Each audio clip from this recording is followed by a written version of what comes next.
আরে রূপা, এই শিরদাঁড়ার ব্যথাটা জানি না কবে আমার একদিন প্রাণ নিয়ে হার মানবে। একটু মালিশ করে দাও না প্লিজ। আচ্ছা ঠিক আছে বাবা, 2 মিনিট থামো। রূপা যখনই শুভেন্দুর কাঁধে হাত রাখল, শুভেন্দু খুবই জোশের সঙ্গে একেবারে লাফিয়ে উঠল। আরে বাহ রূপা, তুমি তো একদম জাদুকর বেরোলে। তোমার মোলায়েম হাতের স্পর্শ হওয়া মাত্রই শরীরে যেন এক নতুন প্রাণ এসে গেছে। আমার ব্যথাটা কি জানি কোথায় উধাও হয়ে গেল। এখন ছেড়ে দাও, যাও নিজের এবার কাজ করো। আমার এখন একটু ভালো অনুভব হচ্ছে। ঠিক আছে, তেল লাগাতে হবে না। আমি চললাম বাড়ির কাজ করতে, অনেক কাজ পড়ে আছে। রূপা কিচেনে গিয়ে কাজে ব্যস্ত হয়ে গেল। তখনই শুভেন্দু বিছানা থেকে উঠল আর নিজের পকেটে কিছু খুঁজতে লাগলো, যেটা ও খালি পেল। ও আবার একবার রূপাকে আওয়াজ দিল, আরে ক্ষমা করো, তোমাকে আরেকটা কষ্ট দিচ্ছি। আসলে আমার ওই ওষুধগুলো কি জানি কোথায় রাখা আছে, ওগুলো একটু নিয়ে এসো। তুমিও না পাগল করে দেবে। তোমার ডান দিকের পকেটে হাত ঢোকাও।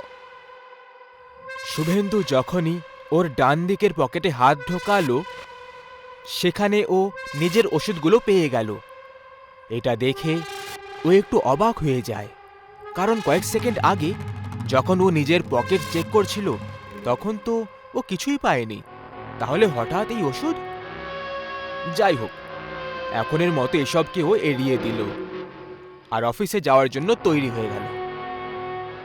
আচ্ছা শোনো, আমি এবার বেরোলাম। শোনো, গাড়ি ধরার সময় যে প্রথম গাড়িটা পাবে সেটা ছেড়ে দিও, বরং ওর পরের গাড়িটা ধরবে।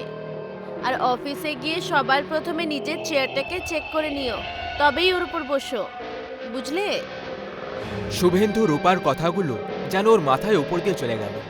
ওর কথায় হাসতে হাসতে বলল, আচ্ছা ম্যাডাম, এই ব্যাপার, ঠিক আছে, আমি এবার চললাম।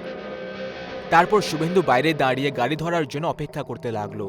তখনই ও সামনে একটা ট্যাক্সিকে আসতে দেখল, যেটার বাম্পারে একটা লাল পতাকা লাগানো ছিল। ও ট্যাক্সি! কিন্তু এক মিনিট, আমি এটা ধরবো নাকি ছেড়ে দেব? রূপা প্রথম গাড়িতে ধরতে মানা করেছিল, কিন্তু ছাড়ো, রূপাও এমনই মজা করেছিল হয়তো। শুভেন্দু এত কিছু সব ভেবেই ওই ট্যাক্সিটাকে থামানোর সিদ্ধান্ত করে নিল। কিন্তু এর আগে ও তাকে হাত দেখিয়ে থামাতে পারত, ওই ট্যাক্সিটা ঠিক ওর সামনে দিয়ে পার হয়ে গেল। ওফো, এ তো চলে গেল। এখন দ্বিতীয় গাড়ির অপেক্ষা করতে হবে। কয়েক মিনিট পরে ও পরের ট্যাক্সিটা আসতে দেখতে পেয়ে গেল। ও তক্ষুনি হাত দেখিয়ে দিল আর তারপর গাড়িতে বসে পড়ল। কিছুটা দূরত্ব পার হয়ে যাওয়ার পর হঠাৎ করে ড্রাইভার গাড়ি থামিয়ে বলে উঠল, আরে সাহেব, সামনে তো খুব ভিড়, মনে হচ্ছে কারো অ্যাক্সিডেন্ট হয়ে গেছে। শুভেন্দু বেরিয়ে যখন দেখল তখন ওর হুঁশ উড়ে গেল। এই অ্যাক্সিডেন্ট ওই প্রথম ট্যাক্সিটারই ছিল, যেটা শুভেন্দু ছেড়ে দিয়েছিল। ও ওই ট্যাক্সিতে লাগানো ওই লাল পতাকাটা খুব ভালোভাবে চিনতে পারছিল। শুভেন্দু নিজেকে খুব ভাগ্যবান বলে মনে করছিল, যে কারণে আজকে কোনো রকমে ওর প্রাণ বেঁচে গেল। যাই হোক, এরপরেও অন্য রাস্তা দিয়ে অফিসে যাওয়ার জন্য বেরিয়ে পড়ল।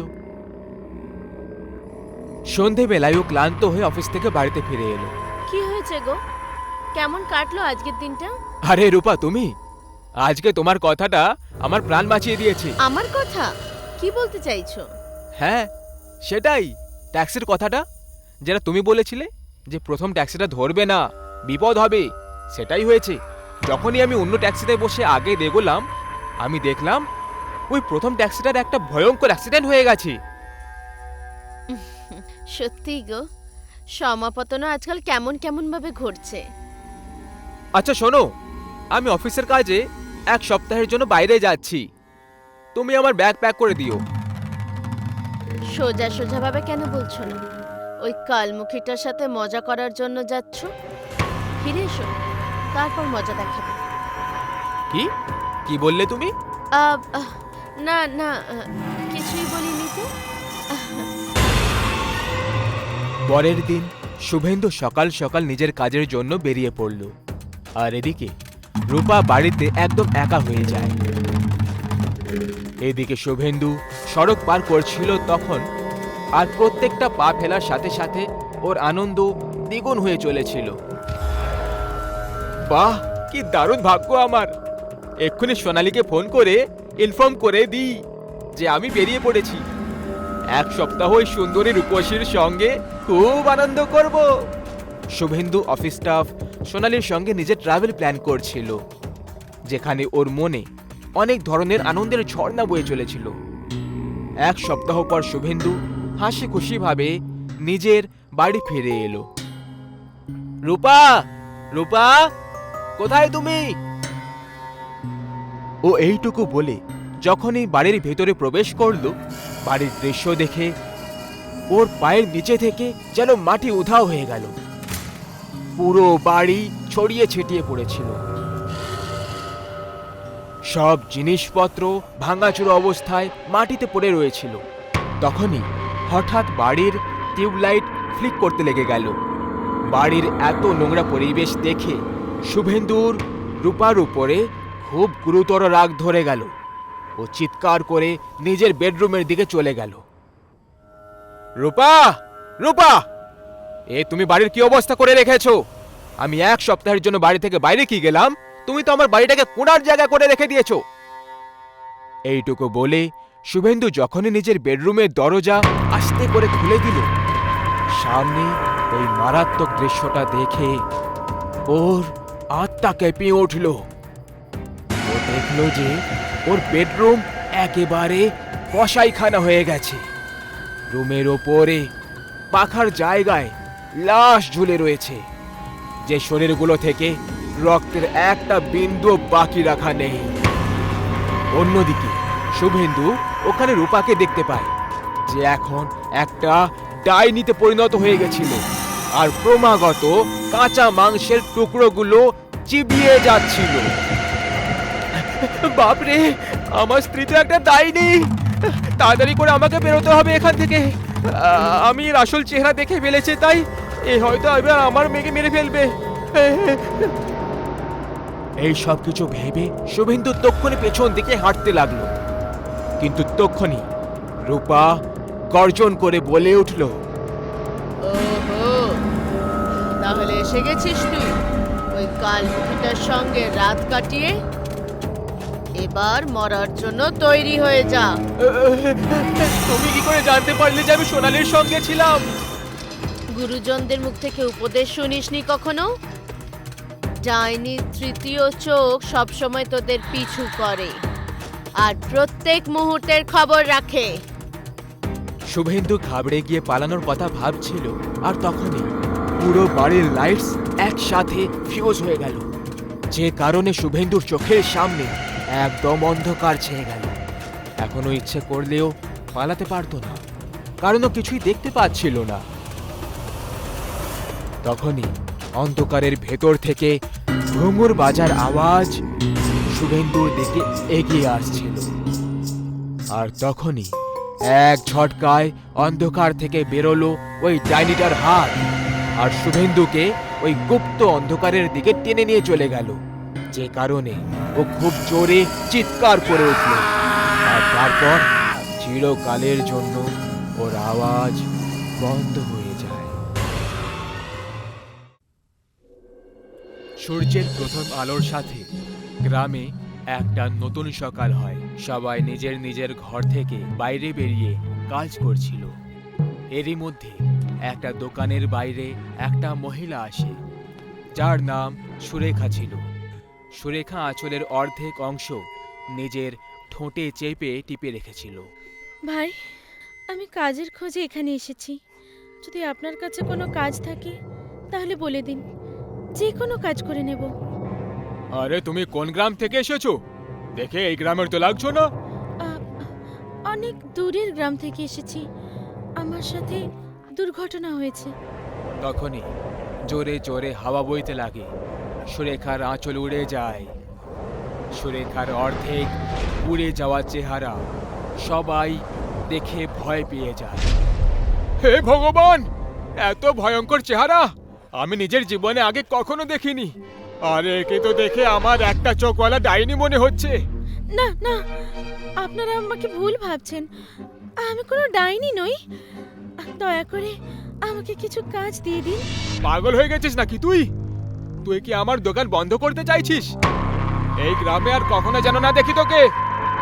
সুরেখার অর্ধেক পড়ে যাওয়া চেহারা দেখে সবাই ওকে প্রায় ডাইনি বলে তাড়িয়ে দিত। সুরেখা দুদিন ধরে খালি পেটে কাজের সন্ধানে গ্রামে গ্রামে ঘুরতে থাকলো। দুর্বলতার কারণে মাথা ঘুরছে।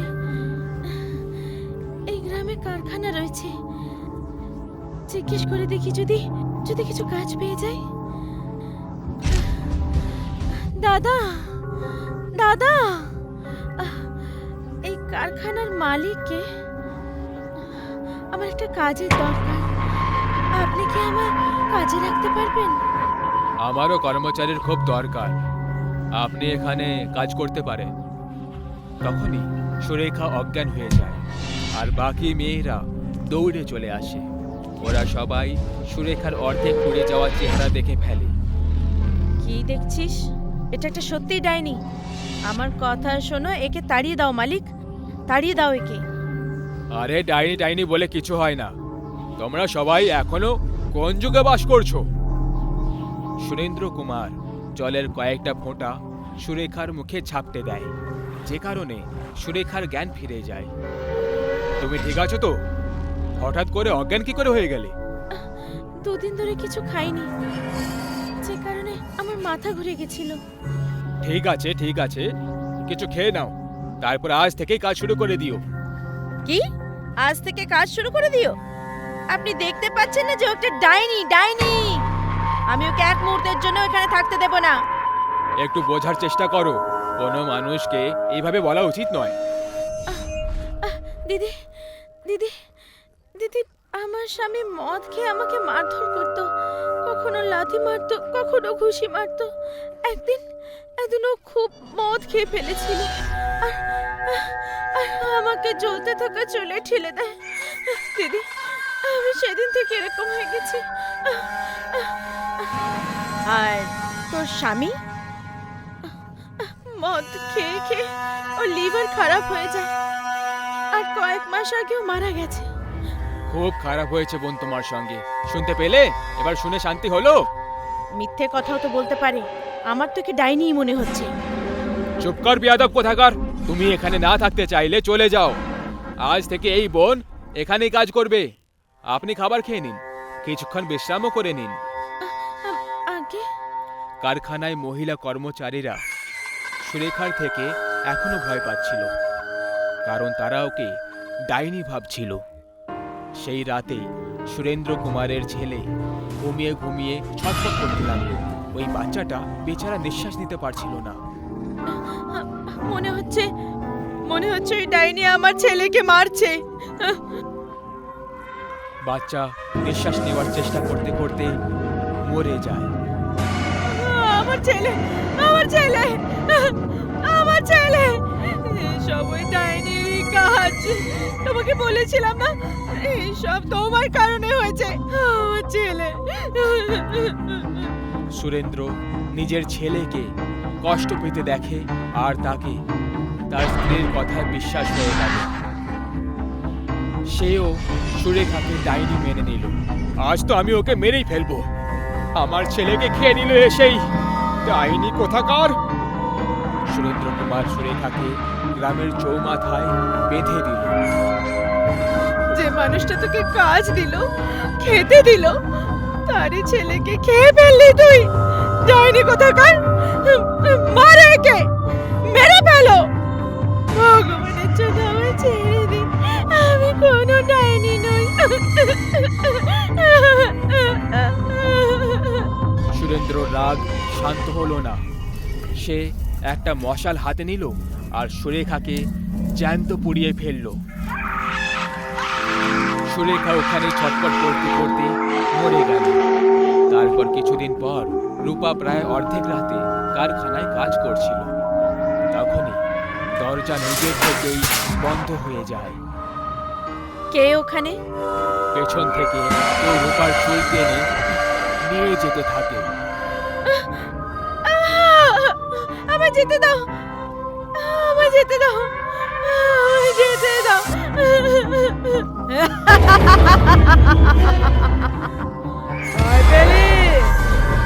আমি ডাইনি।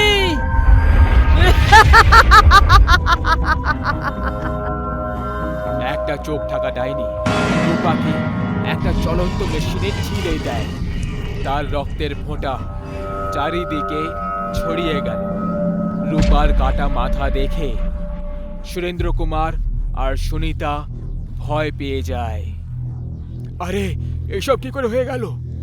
শোনো না, আমার খুব ভয় লাগছে, খুব ভয় লাগছে। তুই ঘরে যা, আমি এর বডি সরিয়ে আসছি। তাহলে সবাই ভাববে যে আমরাই একে মেরে ফেলেছি। চুপচাপ ঘরে বসে থাক, আমি কিছুক্ষণ পরে আসছি। হে ভগবান, এইসব কি করে হয়ে গেল? কোথাও ওই ডাইনিটা নয় তো? ডাইনিকে দেখে সুনিতা ভয় পেয়ে যায়। আমাকে আমাকে যেতে দে, আমাকে যেতে দে, আমাকে যেতে দে। তুই আমাকে যেতে দিয়েছিলি? বল।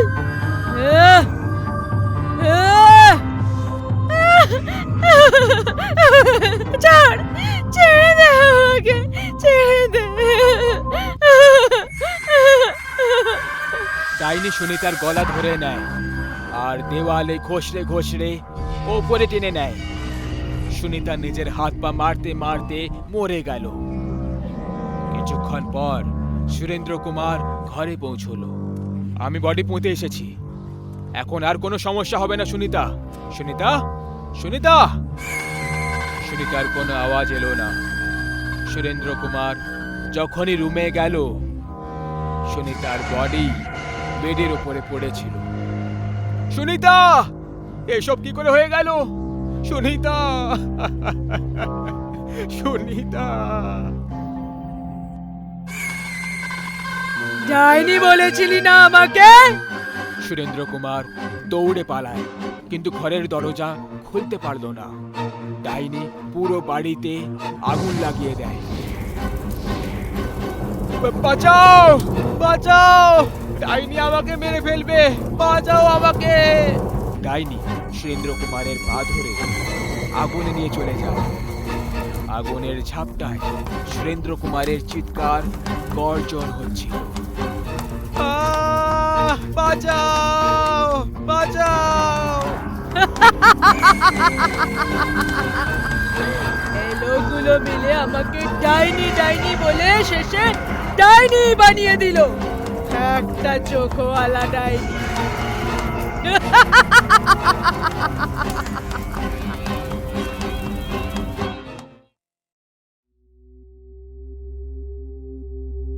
ববিতা একলাই তার মা আর তার অসুস্থ ভাইয়ের খরচ সামলাচ্ছিল।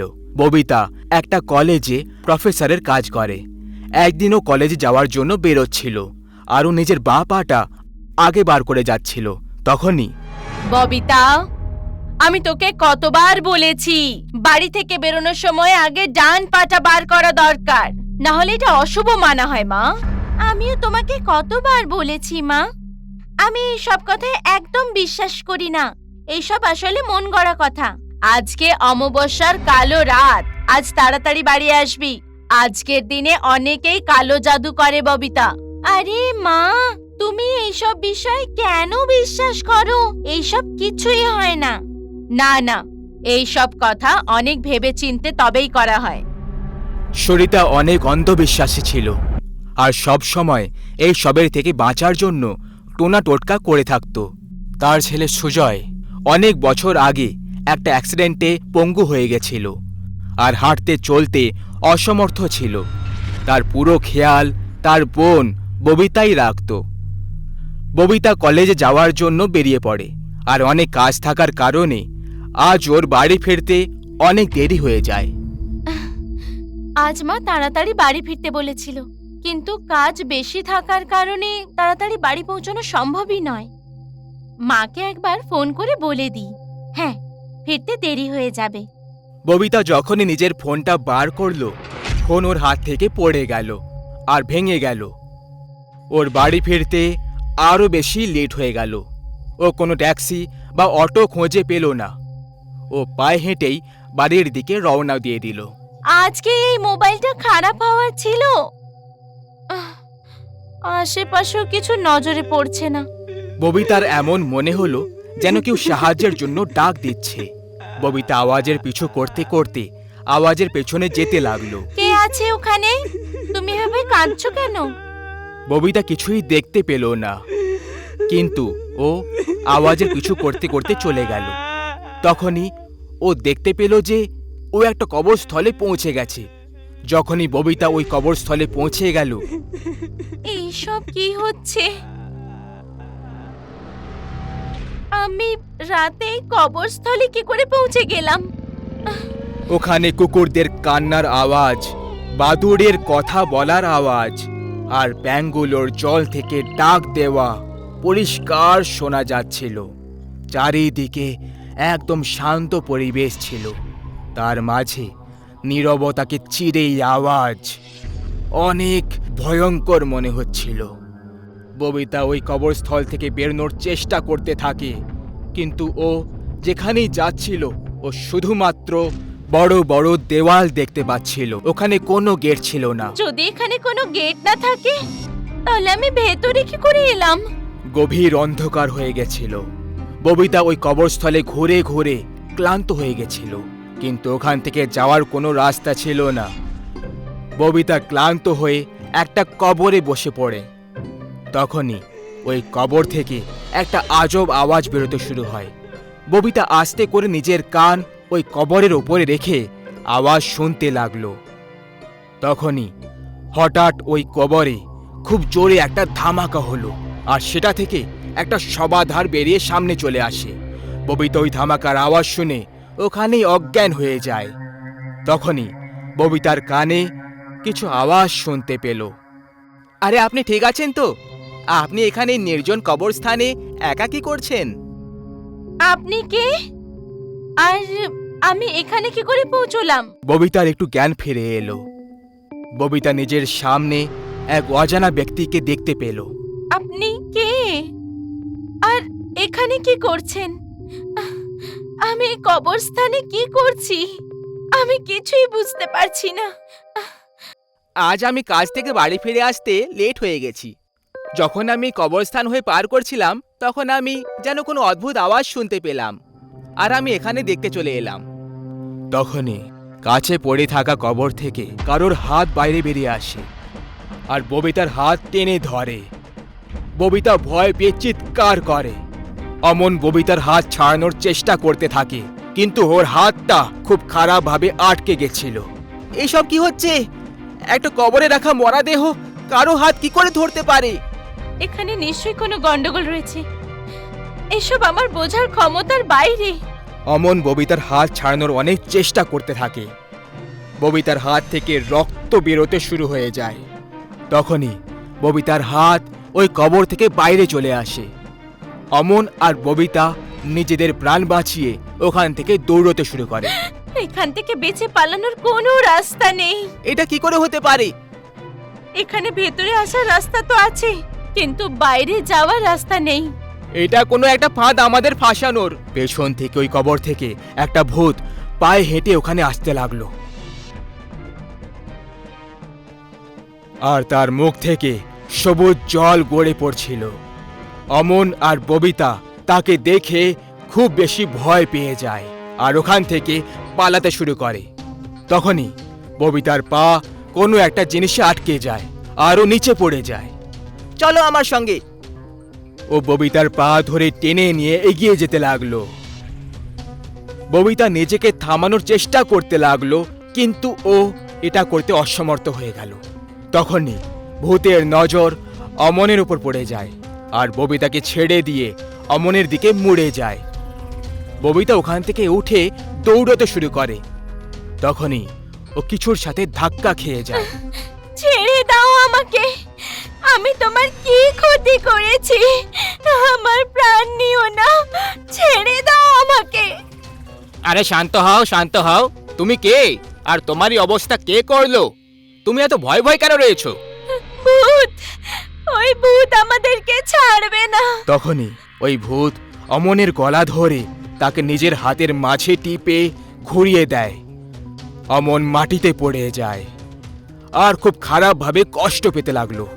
না তো ওকে মৃত্যু আপন করছিল, আর না তো জীবন ওকে নিজের স্থান দিচ্ছিল। এটা দেখে পীযূষ আর ববিতা প্রচণ্ডভাবে ঘাবড়ে গেল। না, এটা শুধু একটা সন্নিপাত হতে পারে না যে আমরা তিনজনে একই দিনে একই কবরস্থানে এসেছি। কিন্তু এসব কি হচ্ছে? আমি তো কিছুই বুঝতে পারছি না। এতে কোনো বড় শক্তির হাত রয়েছে, হ্যাঁ, যে আমাদের তিনজনকে এখানে ডেকে পাঠিয়েছে। ওই ভূত ওই দুজনের দিকে আসতে শুরু করে। দুজনে ভয় পেয়ে ওখান থেকে দৌড়তে লাগে। পীযূষ একটা গাছের পেছনে গিয়ে লুকিয়ে পড়ে, আর ববিতা একটা কবরের পেছনে লুকিয়ে চুপচাপ বসে পড়ে। ভয় পেয়ে দুজনেরই খুব খারাপ অবস্থা।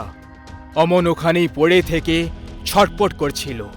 তখনই ববিতা ওখানে কারো আসার আওয়াজ শুনতে পেয়ে যায়। ববিতা লুকিয়ে সেটাকে দেখতে লাগে। ওর মা ওর ভাইকে ওখানে নিয়ে আসে। ববিতা দৌড়ে গিয়ে ওর মায়ের গলা জড়িয়ে ধরে। মা, তুমি এখানে কি করে এলে? এখান থেকে পালিয়ে যাও। এখানে আসার তো রাস্তা আছে, কিন্তু ফিরে যাওয়ার নেই। এটা এটা তুমি কি করে জানতে পারলে? আর এত রাত্রে তুমি নির্জন কবরস্থানে ভাইয়ের সঙ্গে কি করছো?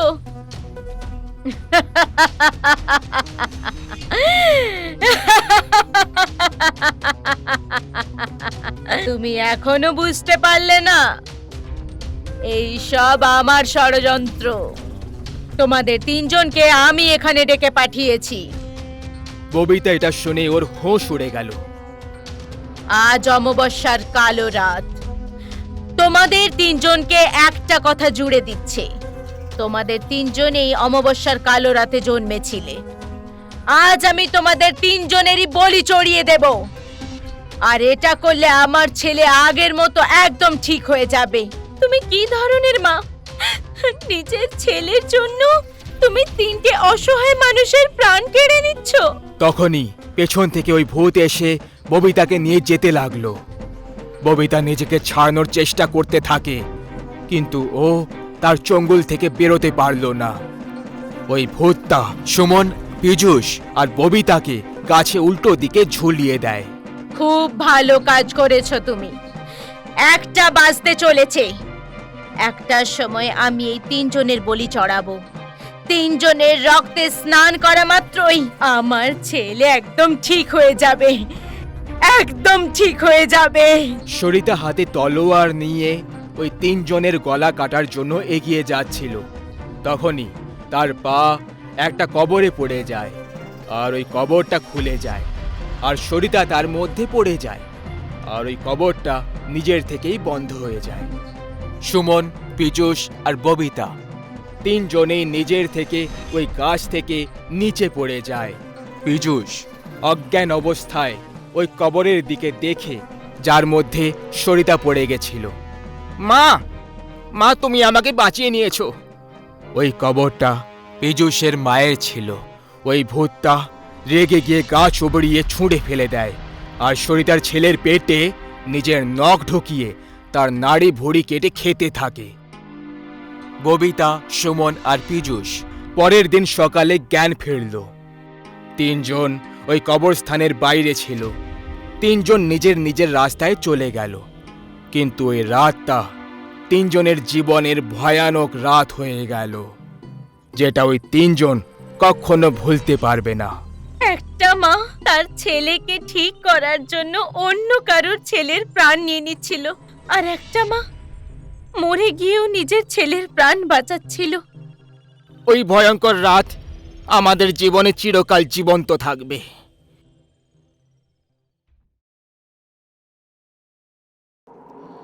রিমা আর সোম, এই দুজন চোর রাতের সময় গ্রামে গ্রামে ঘুরে চুরি করতে যেত।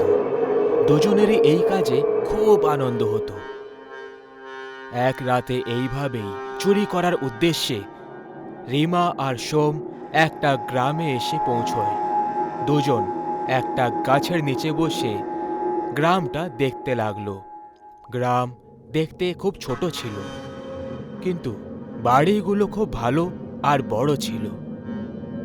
দেখতে পাচ্ছ রিমা, গ্রামের সবাই খুব ধনী ঘরের মনে হচ্ছে। এই গ্রামটা তো আমাদের এক রাতের মধ্যেই ধনী বানিয়ে দেবে। কিন্তু এই ধনী লোকগুলো খুব বেশি চালাক হয়, এদের ঘরে চুরি করা সহজ কাজ নয়। আরে তুমি সে নিয়ে চিন্তা করো না, আমার কাছে একটা উপায় আছে। এই গ্রামের ধনী লোকেরা খুব বেশি ভীতু হয়। আমরা এদেরকে নকল ডাইনি হয়ে ভয় দেখাবো আর তারপর লুটে নেব। এটা তো সত্যি দারুণ আইডিয়া। এখন এদেরকে নকল ডাইনির থেকে কেউ বাঁচাতে পারবে না। এইটুকু বলে রিমা ডাইনির মতো হাসতে লাগলো আর বৃষ্টি শুরু হয়ে গেল। গ্রামে গোবিন্দ নামের এক লোক তার স্ত্রীর সঙ্গে থাকত। সে খুব ধনী ছিল না, কিন্তু টাকার কোনো অভাবও ছিল না। সেই রাতে ওরা দুজন ঘরে গল্পগুজব করছিল। তখনই ঘরে লাইট চলে গেল। আরে এই কি, তুমি এখানে থামো, আমি উপরে দেখে আসছি। হয়তো বৃষ্টির জন্য চলে গেছে। গোবিন্দ ওখান থেকে চলে গেল। বাইরে হঠাৎ বিদ্যুৎ পড়ল আর নলিনী ভয় পেয়ে গেল। কিছুক্ষণের মধ্যেই ওপর থেকে গোবিন্দের জোরে জোরে চিৎকারের আওয়াজ এলো।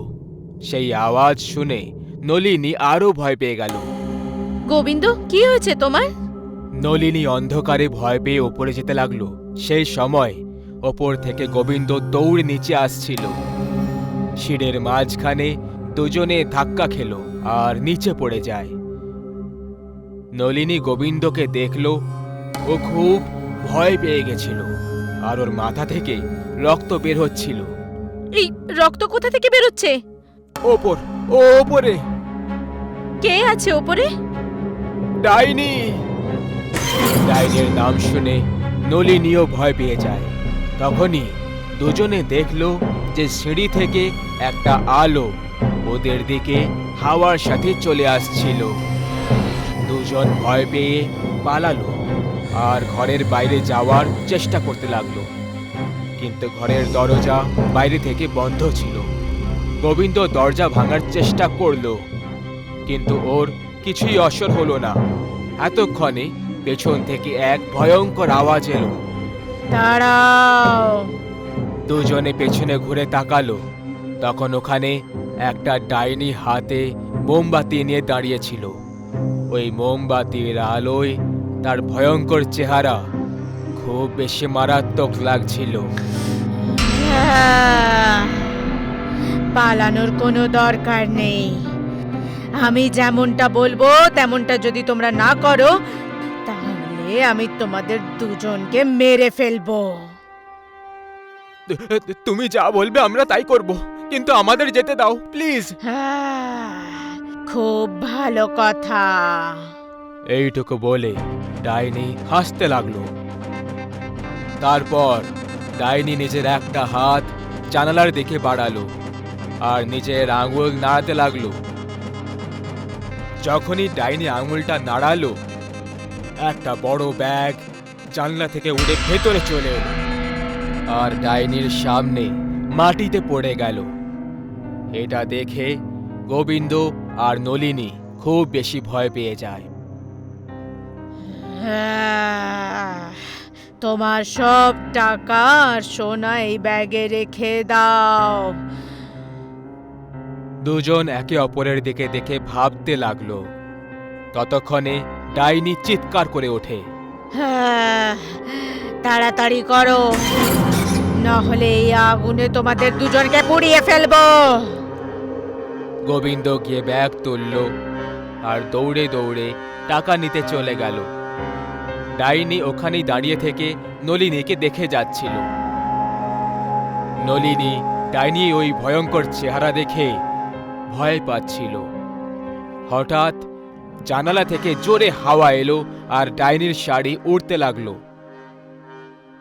নলিনীর নজর ডাইনির পায়ের দিকে চলে যায়। ও দেখল যে ডাইনির শাড়ির ভেতরে জিন্স পরেছিল। নলিনীর ডাইনির ওপরে সন্দেহ হতে লাগলো। এই ডাইনি তো কোনো মেয়ে মনে হচ্ছে, যে চুরি করার উদ্দেশ্যে এখানে এসেছে। আমাকে এই কথাটা গোবিন্দকে বলতেই হবে। নলিনী লুকিয়ে নিজের চপ্পল খুলে দিল আর ওই মোমবাতির উপরে ছুঁড়ে মারল। এই কারণে মোমবাতি নিভে গেল আর ঘর অন্ধকার হয়ে গেল। অন্ধকার হওয়া মাত্রই নলিনী গোবিন্দের দিকে পালালো। গোবিন্দ, দাঁড়িয়ে যাও, ও একটা নকল ডাইনি। ডাইনিও ওর পেছনে দৌড়লো, কিন্তু অন্ধকারের জন্য ওর মাথা কোনো জিনিসের সঙ্গে ধাক্কা খেলো আর ও নিচে পড়ে গেল। আহ! ঘরে লাইট আবার চলে এলো। ডাইনির আওয়াজ শুনে গোবিন্দ আর নলিনী ওর কাছে এলো। ডাইনি মাটিতে চুপচাপ পড়েছিল আর এখন শাড়ির ভেতরের জিন্স পরিষ্কার দেখতে পাওয়া যাচ্ছিল। আরে, এ তো একটা নকল ডাইনি। তাহলে ওই ব্যাগটা হাওয়ায় কি করে উড়ে গেছিল?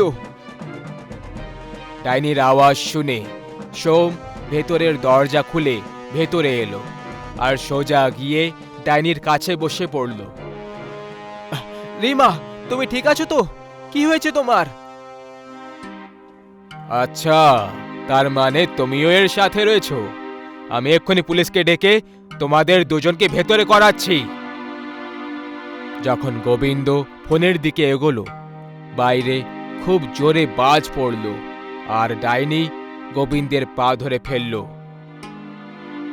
গোবিন্দ হঠাৎ করে অবাক হয়ে পড়ে। ডাইনির শরীর আস্তে আস্তে হাওয়ায় উঠতে লাগলো।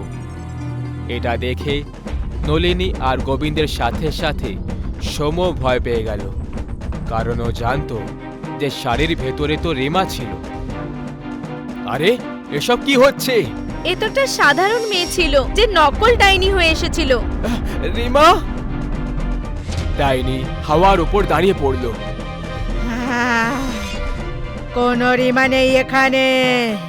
ওই টাকার ব্যাগ আমায় দিয়ে দাও, নইলে আমি তোমাদের সবাইকে মেরে ফেলবো। গোবিন্দ ভয় পেয়ে বলল, আমি দেব না। নলিনী, এটা নিশ্চয়ই এদের কোনো নতুন ফন্দি। কি বললি? ডাইনি রাগের চোটে গোবিন্দকে হাওয়ায় চাকিয়ে নেয় আর দেওয়ালে ছুঁড়ে দেয়। ডাইনি ওই ব্যাগটা তুলে নিল আর বাইরে আকাশে উধাও হয়ে গেল। সোম দৌড়ে দৌড়ে বাইরে এলো আর ডাইনির দিকে দেখতে লাগলো। সোম নিজের চোখে বিশ্বাস করতে পারছিল না, কারণ ওর বন্ধু যে নকল ডাইনি সেজেছিল, ও এখন আসল ডাইনির রূপ নিয়ে মানুষদেরকে মারছিল। ওই দুর্ঘটনার পরে গ্রামে ডাইনির কারণে অনেক লোকেদের মৃত্যু হয়ে যায়, কারণ সবাই তার জিন্স দেখে তাকে নকল ডাইনি ভেবে তাকে টাকা দিতে বারণ করে দিত।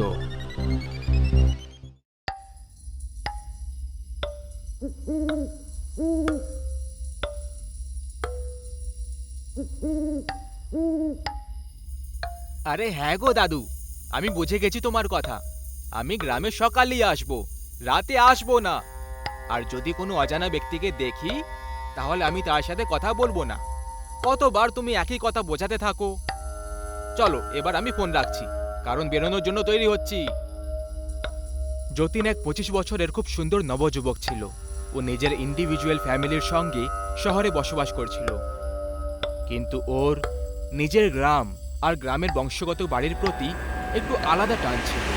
এই কারণে যখনই ও সুযোগ পেত, ও নিজের গ্রামে যেত আর ঘুরে ফিরে চলে আসতো। যতীন আজ প্রায় 3 বছর পরে নিজের গ্রামে যাচ্ছিল, যেখানে ও কিছুদিন আগেই ঘটা ঘটনার থেকে একেবারে অজানা ছিল। আজ পূর্ণিমার দিন ছিল। সকাল 7টার সময় যতীন ট্রেন ধরে নিয়েছিল আর প্রায় সন্ধে 5টার সময় যতীন পৌঁছে গেল ওর জেলা রাজগড়ে। এখান থেকে ওর গ্রাম প্রায় 5 কিলোমিটার দূরে ছিল। যতীন স্টেশনে নেমে পড়ল আর বাইরে বেরিয়ে ওর গ্রামে পৌঁছানোর জন্য গাড়ি খুঁজতে লাগলো। কিন্তু ও এটা দেখে অবাক হয়ে রয়ে যায় যে ওখানে উপস্থিত একটাও গাড়ি রাজগড় জেলার কোনো গ্রামে যাওয়ার জন্য তৈরি ছিল না। তখনই যতীন এক ঘোড়া চালকের সঙ্গে কথা বলে। আরে ও দাদা, একটু শোনো এদিকে। এই তোমরা গ্রামে যাওয়ার জন্য কেন মানা করছো?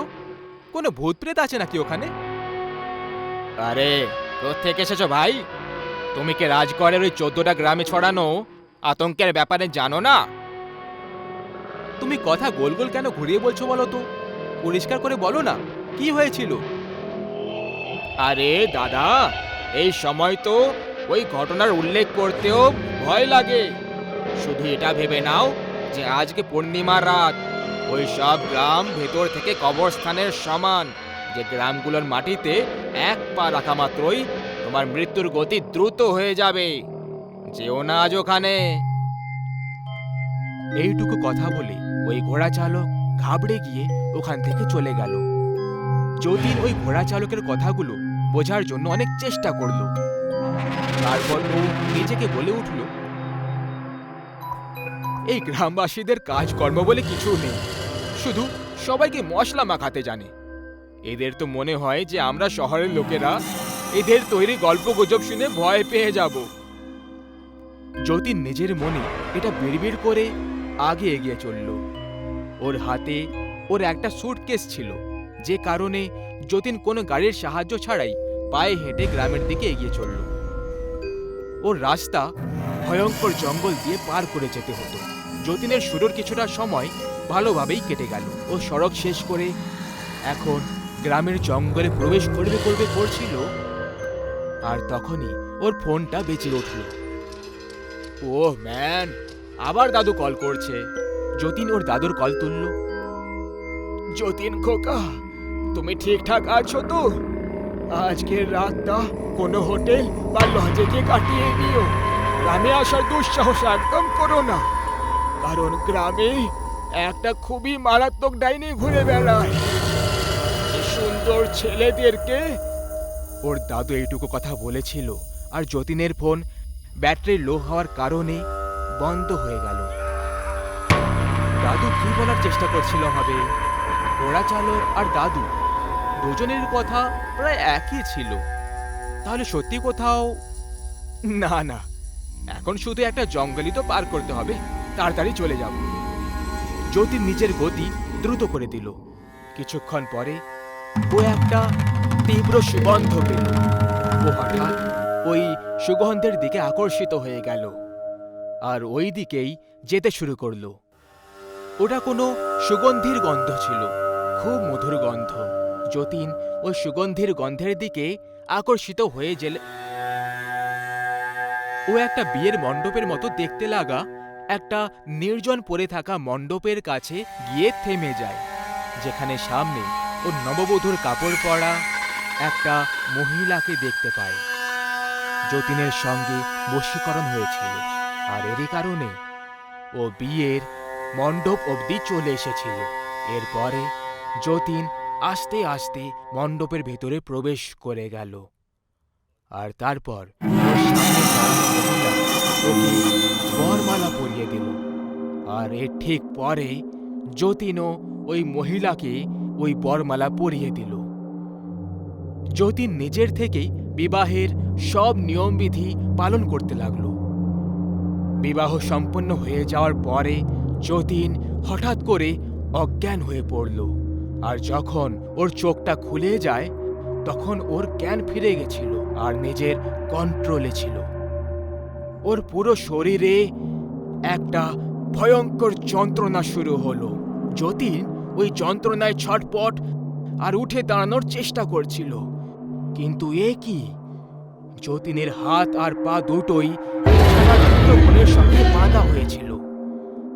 তখনই ও নিজের সামনে একটা মহিলাকে ঘোমটা দিয়ে আসতে দেখতে পেল। মহিলাকে দেখে যতীন জোরে চিৎকার করতে লাগলো, কে তুমি? আমাকে এইভাবে কেন বেঁধে রেখেছো? তারপর ওই মহিলা নিজের ঘোমটা খুলে দিল। ওর চেহারা দেখে যতীনের পুরো শরীর কাঁপতে শুরু করলো।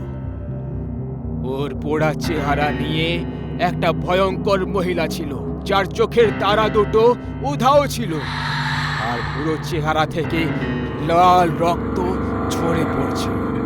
এত ভয়ঙ্কর দৃশ্য দেখে যতীন কাঁপতে শুরু করে দিল। কে তুমি? আমাকে যেতে দাও, আমাকে ছেড়ে দাও। ওই মহিলা যতীনের কাছে চলে আসে আর তারপর ওকে একটা ভারী আওয়াজে বলল, আমি তোকে বিয়ে করে এখানে নিয়ে এসেছি, কিন্তু আমি জানতে পেরে গেছি যে তুই আমার স্বামী নয়। এই জন্য এবার তোকে মরতে হবে, এবার তোকে মরতে হবে। আমাকে মেরো না, ছেড়ে দাও আমাকে, যেতে দাও আমাকে। যতীন ওই ডাইনির কাছে দয়ার ভিক্ষে চাইতে লাগলো, কিন্তু দয়াভাব মানুষের মধ্যে থাকে, ডাইনি আর পেতনিদের মধ্যে থাকে না। যতীনের ঠিক পাশে রাখা চাকু হাওয়াতে নিজের থেকে উঠে গেল আর ওই চাকু যতীনের মাথার আর পার হয়ে গেল, যে কারণে যতীন ছটপট করতে করতে মৃত্যুর ঘুম ঘুমিয়ে পড়ল। যতীনেরও মৃত শরীর গ্রামের ওই চৌমাথায় পাওয়া গেল, যেখানে ওই বিধবা ডাইনির হাতে শিকার হওয়া লোকেদের মৃত শরীর পাওয়া গেছিল। যতীনের মরা দেহের পাশে কয়েকজন লোক জমা হয়েছিল, আর তখনই যতীনের দাদু ওখানে পৌঁছে যায় আর ওর মরা দেহটাকে দেখে কাঁদতে শুরু করে। আরে, আমি মানা করেছিলাম গ্রামে সূর্যাস্তের পর আসবি না, ওই কালমুখী ডাইনি প্রাণ নিয়ে নেবে। আমি ওকে কিছু বলতে পারতাম আর তখনই ফোনটা কেটে গেল। হে ভগবান, এই সব কি হয়ে গেল? এই বিধবা ডাইনির গল্প অনেক আলাদা ছিল। গ্রামবাসীদের হিসেবে এমন ডাইনি শুধু পুরুষদের শিকার করে, আর তাও সেই পুরুষদেরকে যারা যুবক আর বিয়ের জন্য যোগ্য। বিধবা ডাইনির গল্প এটা বুঝিয়ে দিল যে 2 বছর আগে ওর বিয়ে হয়েছিল। বিয়ের প্রায় 1 মাস কেটে যাওয়ার পরে খুব জোরে বিদ্যুতের ঝটকা লাগার কারণে ওর স্বামীর মৃত্যু হয়েছিল। বিয়ের 1 মাস পরেই ওই বিধবা হয়ে গেছিল। ব্যাস, এই দুঃখেই ও নিজের প্রাণ নিয়ে নিল। কিছু লোক এটাও বলে থাকে যে ও আত্মহত্যা করেনি, বরং গ্রামেরই কিছু বদমাশ শয়তানরা ওর স্বামীর না হওয়ার সত্যি জেনে ওকে ঘিরে নিল আর ওকে ধর্ষণ করে ওকে মৃত্যুর শয্যায় পৌঁছে দিল। কিন্তু আসলে এই ঘটনার সত্যিটা কি ছিল এটা তো কেউই ঠিক করে জানে না। কিন্তু লোকেদের হিসেবে ওই মহিলা মরার পরেই ও একটা বিধবা ডাইনির রূপ নিয়ে জন্ম নিল। আর সন্ধ্যা হওয়ার পরে ও রাজগড়ে লুকিয়ে লুকিয়ে সবার উপর নজর রাখে, আর যখনই ও কোনো সুন্দর যুবককে দেখতে পায় তাকে নিজের সুগন্ধির বশে এনে তার সঙ্গে বিয়ে করে নেয়।